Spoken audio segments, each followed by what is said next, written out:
freedom is never more than one generation away from extinction. We didn't pass it on to our children in the bloodstream. The only way they can inherit the freedom we have known is if we fight for it, protect it, defend it, and then hand it to them with the well-taught lessons of how they in their lifetime must do the same. And if you and I don't do this, then you and I may well spend our sunset years telling our children and our children's children what it once was like in America when men were free. Hey everybody, Cheryl Todd here with Gun Freedom Radio, and I am excited to be chatting with my friend today, Jim Irvine. Now, Jim Irvine is the president of Buckeye Firearms Association and Foundation, and the director with FASTERSavesLives. In that capacity, Jim educates school officials about active killer events and how we can keep our children safe. He instructs FASTER, which stands for Faculty, Administrator, Safety, Training, and Emergency Response. He instructs these classes, which include mindset, shooting fundamentals, force on force, and trauma care.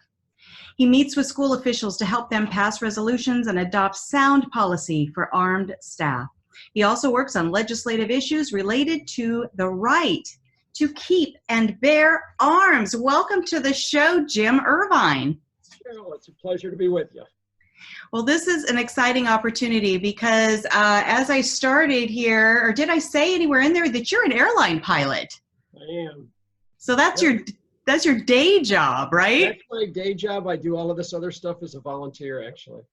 That's incredible. I always honor and respect people who volunteer their time, and you are volunteering probably more time than you have for your day job reading this resume. It keeps me busy, but you know what? It's energetic. I love it because I get to work with truly world-class people, both in the training side and on the education side and with legislators. So when you get to play on good teams, it's a lot of fun. That's awesome. So, you know what, people usually think about airlines, the day job is you're an airline pilot, and guns being completely incompatible. But how do you become so involved in Second Amendment firearm things when you're an airline pilot? Well, I guess it goes back to when committees were going on and we needed somebody to be there on a weekday and everybody else had jobs that worked. I work all my weekends and holidays, but I get Tuesdays and Wednesdays off. So I was able to go, and I kind of came into the whole thing backdoor through all of that. And shooting, I've always had guns, but didn't do any self-defense shooting. That I didn't do until I was an adult and took a basic pistol class at a local gun range because I thought I should probably take one of those before I buy a handgun. And it just led to another training class and another training class. And 20-something years later, here I am. Here you are. So being with the Buckeye Firearms Association and Foundation. Now, Buckeye, there's a Buckeye here in Arizona as well. So I always have to clarify for my Arizona people, we're talking Ohio, right? Yes, this is Ohio, but it's funny because when I fly out west, it's one of the common points, even like going out to LA and stuff, we'll fly over Buckeye VOR is one of our navigational fixes we use. And it took me a long time to figure out, why is Buckeye way out in the middle of Arizona? Yeah, and total side note here, but little tiny Buckeye, which is west of Phoenix, Arizona, it has become the biggest growing city in the biggest growing county and the biggest growing state in the entire nation. So we're giving the Buckeye State a run for its money with our Buckeye City. So just watch out. One of these days I'll have to stop in there and visit them. Absolutely. So talking about this Faster Saves Lives and this training program that helps train school staff, there's a lot of people that when you start talking about school safety in terms of having trained immediate responders on campus, they get like this knee-jerk reaction and they just block it out and they say, well, you can't arm teachers. And then they have a litany of reasons why. One's expense, one is like they're one-dimensional creatures that are unable to do more than just the math teacher, all he does is teach math. He doesn't have a home, right? He doesn't go grocery shopping on the weekend. He doesn't, go hunting in the fall, none of those things. He's just a math teacher. And I think most of it is just based in ignorance, but I don't mean that in a derogatory way. I just mean it in like they just don't know what they don't know. What do you say about all that? Well, we all have teachers or people in mind where we wouldn't want them carrying guns with our kids. Sure. And what I tell the school superintendents and school boards is, then don't authorize them to carry guns. This is not for everybody. This is only for a few people in each district. The vast majority of school staff don't want anything to do with this. And that's fine. There's nothing wrong with those people. They're great teachers. They're great counselors. They're great administrators and great at all of the stuff that they were hired for to do in this educational world. So let them continue in that role in excellence. But we also have a few people who are going to that scene on event day, just like Coach Feist did down in Parkland, Victoria Soto did in Sandy Hook. Yes. Frank Hall did here in Chardon, Ohio. It happens over and over again. So if we've got those people going there anyway, why don't we pre-identify them and get them the tools and skills and training so that instead of dying for our kids, they live for our kids? I think that's a better lesson for our children. So let's help facilitate that. Absolutely. So talking about the FASTER program, just maybe a little bit more in detail to help people understand, how does a person become an armed first responder in this program? Because it says faculty administrator, so it could be either. At one time I heard I read somebody on Facebook made some really smarmy comment about, oh, you want the lunch lady to carry a gun? And I was like, whoa, could you be like any more rude ever? Because what if, I was retired and I wanted to go and help out at my granddaughter's school and help serve lunch, and I'm the lunch lady. I'm trained, I'm moral, I'm, all those wonderful things you would want. My day job just would happen to be a lunch lady. So, stow that kind of stuff, those kind of people that talk like that. But what is the training exactly, and who would qualify? Well, and who qualifies, when we started doing this, really, we trained concealed carry license holders. We trained people who are carrying a gun everywhere else during their day job, or except for they've carried everywhere else. Like one guy told me, look, I'm a former law enforcement officer. I maintain my accreditation. I carry a gun every place I go, except in the school to protect my kids. Now, who thinks that makes any sense? So we were training gun people, and then they were going back and asking for permission. At this point in Ohio, the program is so popular and so well known that we are training people who've never shot a gun before. The school is reaching out to their staff. They're picking staff that they like, that they trust. These are people with good judgment or are in key positions sometimes where they want, including a lunch lady, because she is in a place that overlooks the entire cafeteria, where there's a large gathering of students every day, and where Columbine and other events have happened, and they thought, we need someone who's there during this entire process, watching the whole thing. That would be a key person to arm. So we've got schools really thinking strategically about where they need someone. Where would we, like Secret Service, they think about where they're going to put agents for the protective detail. Our schools are thinking about that now. So it increases the security in so many ways. So now we're getting a lot of people who have never shot a gun until usually in the last 6 to 12 months before we get them in one of our classes. The school asks them, they go home, they talk to their husband or wife, and hey, can we do this? What do you think? They agree to it. They go out and take a concealed handgun class. They buy their first gun. They buy a holster. They buy belts. They buy extra magazines.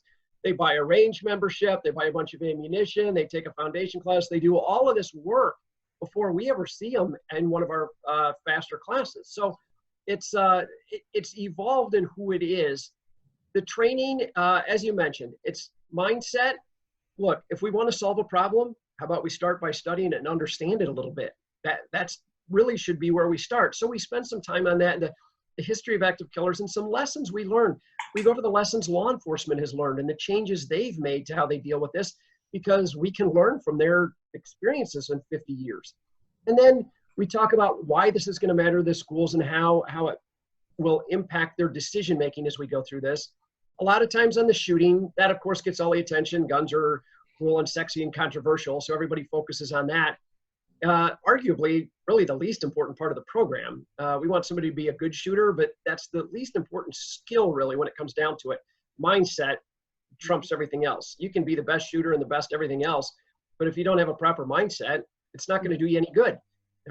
Like we've seen in other places, you stand outside and watch it happen if you don't have the mindset and wherewithal to go solve this problem.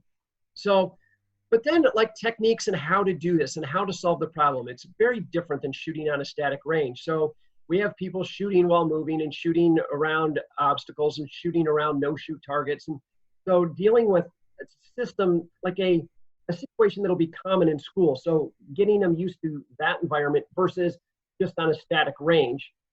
And then we finish that up with force-on-force training, which, like as an airline pilot, I train in flight simulators. They're really cool. They're incredibly realistic. They're very stressful sometimes, but we learn a lot. And it's a safe place for me to develop my skills as a pilot. And the results are, wow, we perform pretty good on the things we get in the simulators. So we know it works, and it's used in law enforcement and military and other stuff. All we're doing is putting our teachers through and administrators and other stuff through the same stuff. So we do that. And then the medical training also, because the reality is most people shot in this country, 90% survive it, except for our people in our schools, because we let them bleed out and die. We don't think that's acceptable. We think schools should care for the people in their care. They have a legal and moral responsibility for it. They don't wait for somebody on a heart attack. They use the AEDs. They don't wait for somebody on anaphylactic shock. They use the epinephrine. And they shouldn't be waiting for people in an active killer. They should be responding to it, and they shouldn't be letting their kids bleed out and die like Jacob Hall did down in Townville. They should be applying medical care and helping them like they do on heart attacks and anaphylactic shock. There's no reason to not be doing this stuff. So it's an all-encompassing thing, and it's a 3-day class, and then we've got a level 2 that's a 3-day class, and a level 3 where we work it with the district and other folks. So it's we do the medical as a standalone because the schools need a lot more people trained in the medical than they do in the shooting. 98% of the time, you've only got one killer in the school. So, but once he's down, he's probably injured multiple people. And it's really helpful if you don't have more than one person responding to a mass casualty event. So that way we can treat more people faster. Bottom line is we'll save more lives. Wow, that's, I mean, really, is what it comes down to. So you talked about basically situational awareness. Because that's part of the mindset, right? Yep. Kind of predetermining, something doesn't feel right with this person or the way that they're acting, that sort of thing. And then you take us all the way to if somebody is horribly injured, and this training, the trauma training, it could come into play in shop class if somebody lops off a thumb or something, right? So it can come into play in multiple ways. And it has in schools we've trained. Our first one, it was the day before school, not a life-threatening injury, but somebody, one of the teachers responded and said, he's helping set up class. A fellow teacher had her 2 or 3-year-old child with her because it's the day before class, so she's with her helping set stuff up.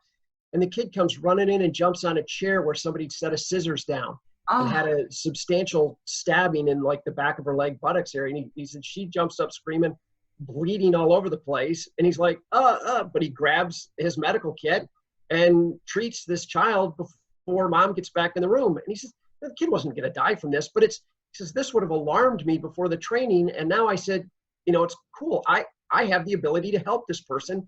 And mom was appreciative, and we have a happy ending out of that. So, but we have also had tourniquets used where a girl put a hand through a glass, a severe cut on her bone, kind of filleted her arm off her bone.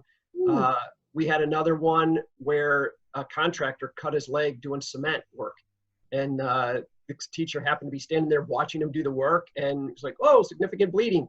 Grabs a tourniquet on and saved the guy's life. So yeah, we have lives saved on school property with just the medical stuff through our program. Who wouldn't want that? I mean, seriously, to me, it's such a no-brainer. So how long has FASTER been around? How long has it been training faculty and staff? We just finished up our 7th year. So we started right after the Sandy Hook massacre. And that was really the impetus that caused us to say, look, we have to do something. Having press conferences and talking and vigils isn't saving our kids' lives. We need to get our school staff with world-class trainers and get going on this. So we started back then, and today we've trained approximately 2,000 people over 250 districts. And I think we're 19 or 20 different states now. Wow, 250 different districts. Yep. And not all of them have authorized. I know we've trained people from districts who didn't authorize, especially in the beginning, but now almost everybody we train is pre-authorized pending completing the class. And so there's well over 100 districts in Ohio this morning or next week, whenever class starts out, that'll have armed security as part of the school safety plan. So I've seen on Facebook, there are some schools that they've put up signs that basically say, we do have guns on this campus, instead of those, worthless gun-free zone signs. Are those something that all FASTER trainees put on their campuses as kind of a pre-warning to people? This is not the place to bring your nonsense? Or is that just school by school makes a decision like that? It's school by school, and it's changing. The first couple of years, schools were very secretive about this, and there was only a few schools doing it. They didn't want to stand out. They didn't want the attention, and so they didn't tell anybody. So then a few schools started telling people, and it's funny. So, and they asked us, should we announce or should we not announce? And when we first started, we said, look, you can't unring a bell. Obviously it's helpful to us if you announce, but the program's not about us. It's about your school and your safety. If it creates a problem for you, let's test it out and see how it works first. Mm-hmm. So that's what a lot did. And it's funny because now when they announce after they've been doing it for a year or two, we've had multiple schools do this. They say, hey, this is something we've been doing. Now we want to make the community aware of this. It's gone really well. We're working with our law enforcement. A lot of good things have come out of it. It's almost universal support, because parents see this as they're being responsible. We're not handing out guns like Pez dispensers. They're first selecting the right people, and then they're putting them with qualified trainers, and they're holding them to a higher standard than we do our law enforcement. I mean, who's not going to be accepting of that? Well, unfortunately, there are people that they say, they always bring up like the straw man argument, and they say, well, what if Mr. Smith, who has now been, deemed it's okay that he has a gun on campus, what if he goes off the rails? Or what if he accidentally, discharges his firearm on campus? There's always these what if things that could maybe happen, when to me that automatically falls away, because we absolutely know what the bad guys are going to do. So let's meet that where it stands. But what have you had any of these, things that people say might happen? Not with any of the schools that we have trained. There are bad things that happen in schools. There are school staff that have brought guns to school or other weird things. It hasn't resulted in the death of any of the students, but clearly not having armed staff there has resulted in the death of hundreds of students and contributing factors. So like I always tell schools on it, look, all of that stuff could happen. We can discuss hypotheticals all day, but at the end of the day, you have to make your policy. When this goes wrong in your school, you're going to get sued, mm-hmm. and you're going to be on the witness stand. Mm-hmm. You want to testify that you set your policy based on a bunch of hypothetical situations that have never happened, or do you want to testify that we set our policy based on really the unanimous advice of our nation's top experts on this topic, from the mindset to the firearm stuff, to the tactics, to the training, to the medical trauma care, across the board? Where are you looking for your advice? And they don't know where to go for it. It's part of the problem. And I can feel for the school district that's behind, because they don't know where to turn. Too many of them turn to the local police. And sometimes police don't want to admit, look, we can't be there. We can't do the job. But if they're honest, they'll tell the schools that. And we've had a lot of law enforcement say, look, yeah, we know we can't get there in time, but we don't think this is a good idea. And we ask them why, and we talk to them, and then we invite them out to the training. We said, tell you what, why don't you come take the training with the school staff? And I think 100% of the law enforcement that have come through our training at the end of it have said, wow, way different than what I thought I was going to get. We had multiple law enforcement officers at the end of our training. I know two different officers combined over 40 years. They both said it was their first time they'd ever shot a perfect qual on their qualification was at the end of our training. They said they wish they'd have had this training, you know, at the beginning of their career. They wish they'd have gotten this as law enforcement. And they're like, hey, this school staff is, you know, shooting at a far higher standard than what our police do on the range. And it's funny, we just had a note from one of the trainers working with a school that just did its annual qual for the fall. They got to shoot some once, some twice a year to qualify, just like law enforcement. And law enforcement has been so impressed by the schools that they are changing their training because they're upset that their law enforcement officers are getting outshot by the school staff, but they're using it as motivation. Yes. And so the law enforcement officers now are wanting to up their game, wanting to be out shooting with the teachers and improve their skills to be at the level that the school staff's carrying. So everybody wins in this. It starts out with some friction, but once they get to know each other, it makes the school staff better because they're training with their local law enforcement. And they're getting things that we don't do in 3 days, and they're building on their foundation that we set for them. And law enforcement's challenged to raise their game, and now they're working together. And that's really the neatest part about this training is not the stopping of the active killer, it's the preventing the active killer, because we've got a relationship, and now school feels comfortable going to law enforcement with, hey, we've got this concern. Can you look at this individual, whether it's the guy out by the playground that just is not quite right, or it's a student that is saying or writing things that are inappropriate. We're getting schools and law enforcement working together years before the event might happen so that the event does never happen, because we've got appropriate responses in the first place, because there's relationships and knowledge and friendships there that we can use to get through difficult times, instead of going, oh, I hope nothing happens out of this one, and just go on with that until one day it does. And then we look back at events that we've seen lately and gone, why didn't somebody do anything? Well, because they never looked at this. They never were mature enough to start down this road, learn what happens, and develop some policies and relationships to be in place. That's awesome. So do you know of any of the schools that FASTER has trained? Has there ever been like a mass killer attempt at any of those schools? Yes, there's been a couple that I know of that were in the planning stages. One was possibly imminent. It's funny. I was in a insurance I asked by an insurance company to come give a little talk on FASTER for liability. I said, sure. So we do the talk. I was just a small segment of this day. So now we're in Q&A, and lots of people are asking questions about the schools and this and this program. And somebody raised their hand and they go, this whole discussion is insane. Why are we spending time on something that is so rare and it's never going to happen? And somebody else in the audience goes, well, while we're in this lecture, 4 different Ohio schools have been on lockdown for an active killer threat. Oh my God. And he reads off the 4. And one of them is from a school that we worked with. The SRO came and said he was opposed to this, but his sheriff sent him to see what training was going on. So he came to see what we did so we can report back all the things we screw up. And I said, hey, I appreciate your candor. At the end of it, he went on media and she's like, I was wrong about everything. I'm telling my sheriff to go get every school in our county involved in this program, which they did. So that's the journey the sheriff deputy took. Now as an SRO in the school. So I texted him right there and I said, hey, is everything okay? And he said, we're fine now. I'll call you tonight.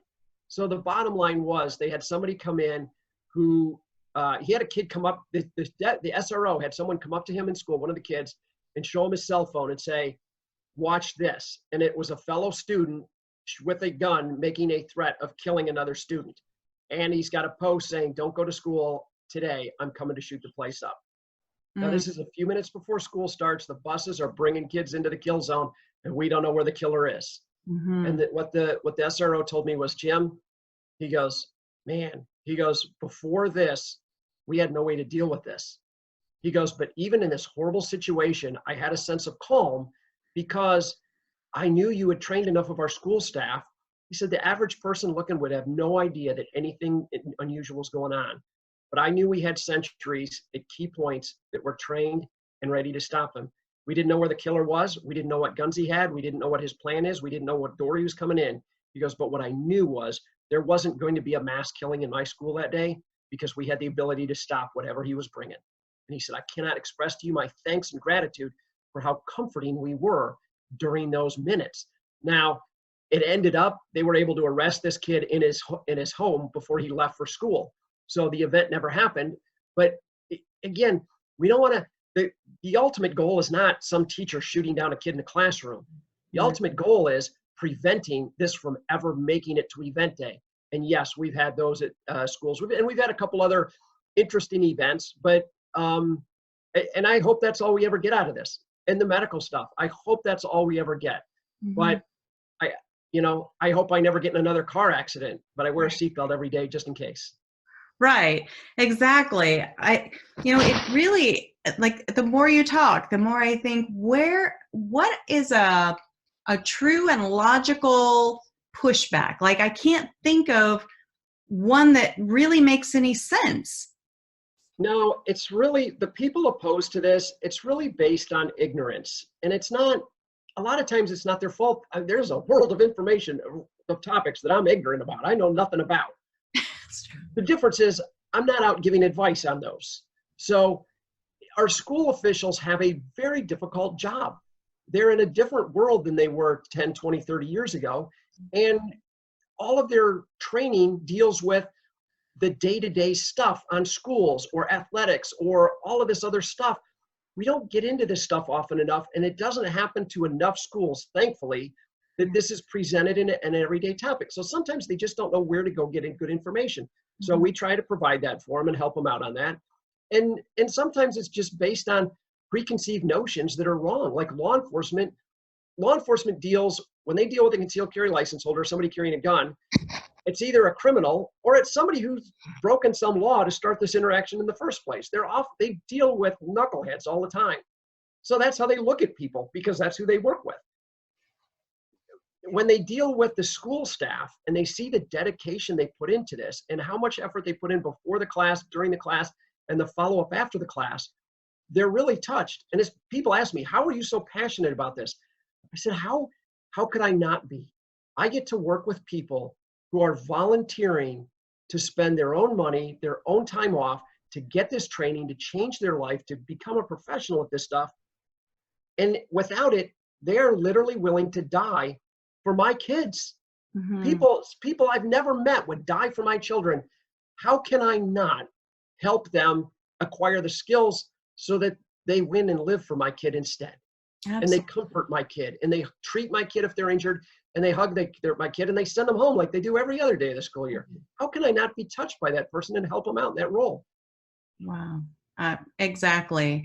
Do you notice that when, like recently we had 2 or 3 of these mass killer events come up? There was the Gilroy Garlic Festival, there was El Paso in a mall, and Ohio just out in front of a bar. So these weren't school related. But do you notice that when these things happen, do people tend to start ringing your phone? Or do you notice that people get, because of all the rhetoric about guns are bad and we need more gun control and all that kind of stuff, do you find that people pull away? It's a little bit of each. We see in the political world and the media, definitely, these cries for gun control and, do something and this sort of stuff. But on the undercurrent, yeah, we get schools go, wow, if that would have happened here, we're not prepared. We looked at this several years ago, and then we thought about it, and we never came back to it. We never made a decision. We never did anything. And that starts haunting them, and they contact us and say, hey, can we get some more information on this again? And so that happens. Now, these events haven't prompted a huge response, I think because they weren't schools. When Parkland happened a year and a half ago, swamped. We were absolutely overwhelmed in a month. Our whole season, our classes just filled up within a couple weeks for the entire year because schools realize it. And we've had incidents in Ohio where, we've had a district tell us, look, we are never, ever going to do that. We don't need that. Well, then a couple of years later, they have a kid bring a gun to school, it discharges, they realize, they call law enforcement who promise they're going to be there in 3 minutes, and it turns out it takes them 20 minutes to get there, and everyone is panicked, and it seems like 3 days, and all of a sudden they realize, wow, our plan is completely unmanageable. What if this kid, instead of just being stupid, was evil? Yeah. What if this kid was intent on hurting someone instead of just showing off and being stupid? And they realize they're not at all prepared. They don't have anything. And it scares them. And I've had multiple districts call me back and go, can we talk again? We're interested now. Or the neighboring district has an incident happen. Yeah. And they're like, whoa, they responded okay, and we've got nothing. We realize they have armed staff and how well that could have played in. And simple things, just like you have a custody dispute in a school. Schools have that every day. It's dozens of schools, maybe hundreds of schools across our country. You have an angry parent with a custody dispute and a child. The schools have got to deal with this mess. Yeah. Almost all the time, it's an angry parent who really wants their kid, but is never going to hurt anybody. Right. But what happens when that turns violent? Are you prepared? Do you have things in place to protect your staff and your students when that's going to happen? Can you think of, if somebody out there is listening and they're thinking, I really wish my school would have this, but maybe I live in a state where guns are bad, right? California or New York or something like that. Really even here in Arizona, what can parents do to impress upon the school? Is it the individual school? Is it the district? Is it different in each state? Like, what can you tell me about that? Like, what can I do as an individual citizen to go to my granddaughter's school and say, what training do you have, or what are you planning to do? What power do I have? Usually it's the decisions are made district by district. So, and that applies whether it's a public school or charter schools or parochial schools. There's a district, either school board or charter board or administrators that are in charge of that entire district. I tell people, look, the first question to ask is, do you have tourniquets and people trained to use them? Because if the answer to that is no, your school's way behind. I would even say negligent. Pull up it is for people want to understand. And since I've mentioned tourniquets a couple times, we were all taught if you put on a tourniquet, you're going to cause a loss of limb. It saves the life, but you lose the limb. It's a myth. You don't lose the limb. Put the tourniquets on. It's global war on terror, 15 years. We've got a lot of science. It's a myth. We're not sure where it came from. Get rid of it. It's bad information. So tourniquets. If schools don't have tourniquets, they're negligent. They've got to have them. To drive that point home, go on YouTube, and the whole 911 tape's not there uncut. I wish it was. But there's about you can still find it. Put in 911, Jacob Hall, Townville. And you'll listen to school staff on the phone with 911 dispatcher pleading for help as they're holding this little boy that they obviously love. They're crying, begging for help. And the dispatcher's like, they're coming as quickly as they can. They're on their way. They're coming as quickly as they can. There's no possible way to get the ambulance staff there in time to save this little boy's life. And he's dead. He bleeds out and dies. And they're putting AED pads on this little boy because they've got AED pads in the school and they're trained how to use them. So they do what they are trained to do with the equipment they have. But it's not the right thing for this little boy. What he needed was a tourniquet. They didn't have one. They didn't have any training on it. And I'm not blaming the school staff. I mean, what a horrible thing to have a little child who you love die in your arms. But shame on the school district for not getting them training. Yeah. And you know what? I'll give them a pass because we didn't know it. But we had that event now. The entire nation heard about it when it happened. It was the little boy who was a Superman. He was buried in a Superman costume because he loved him so much. What a horrible thing. We can all learn from that. If we can learn and watch the news on that, then we can do something about it. Get the medical equipment and training in the schools. Everybody's got to have it. So, and then past that, what are you doing? Like schools go, oh, we've got panic buttons and we've got apps and we've got cameras and law enforcement can watch live footage of our schools now. I'm like, great. what do you have to stop the person walking down the hallway about to enter your classroom and kill an entire classroom of kids? Because the cameras aren't going to do it. Right. We can watch later on and have a great timeline of them killing your kids. Right. What do you have to stop the killing of your kids? Right. And it's funny because they've done all of these other things, but they don't have something to stop that. They're just hoping everything else stops it. And it's like having great brakes in my car and good tires on my car and great everything else on my car, but I don't put on a seatbelt because I think I'm never going to get in an accident because I did everything else right. I don't drive drunk. I don't do things wrong. I don't speed, so I don't need a seatbelt. Well, man, I wish the world worked that way. I'd be a lot safer, but it doesn't. And it doesn't on the road, and it doesn't in the schools. So schools have got to address the fact that the worlds have changed, and they have a legal and moral responsibility for the safety of their staff and their students, just like I do for my crew and my passengers on the airplane. And there's not an asterisk that says, oh, unless I have an engine failure, then I don't have to keep them safe. No matter what happens, it's my duty to return those people safely to the ground. And it's the school staff, it's the school's responsibility, no matter what happens, to safely return those kids to their parents or guardians at the end of the day. They need to be doing that and taking that role very seriously. And sometimes it's just an education thing. So like we have a white paper at our FASTERSavesLives.org. People can go read it and download it and print it for their schools. But it's an educational thing, and it's not about guns. The gun is a piece of it, but it goes back to the mindset. Schools have to take this seriously and go do it. And the other thing, I know sometimes they get misled. I know a quote unquote national expert on school safety, and he infuriates me because he goes out and he talks about this stuff and he gives horrible advice. And when I met him, I was all excited. And in under a minute, I realized he doesn't even know the first thing. He doesn't understand anything about these events. He's busy making money off of it, but he's never spent the time to study the event, to train with our experts, to learn from 100 events on how they play out and how we can react to this and how we can stop it. What's important? Time. It's my bracelet. Time is all that matters. I never take this thing off. It's a constant reminder of what is important in these school killings or any mass killing, whether it's a church or a shopping mall, anywhere. Absolutely. Well, I know we've got to wrap up, but I wanted to kind of brag a little bit that you will be coming out here to Arizona to be part of this event. It is the Safe Schools and Healthy Students Seminar. We're going to have a talk by Lieutenant Colonel Dave Grossman to kind of start the day. He tells folks, how do these people end up getting off the rails in the first place?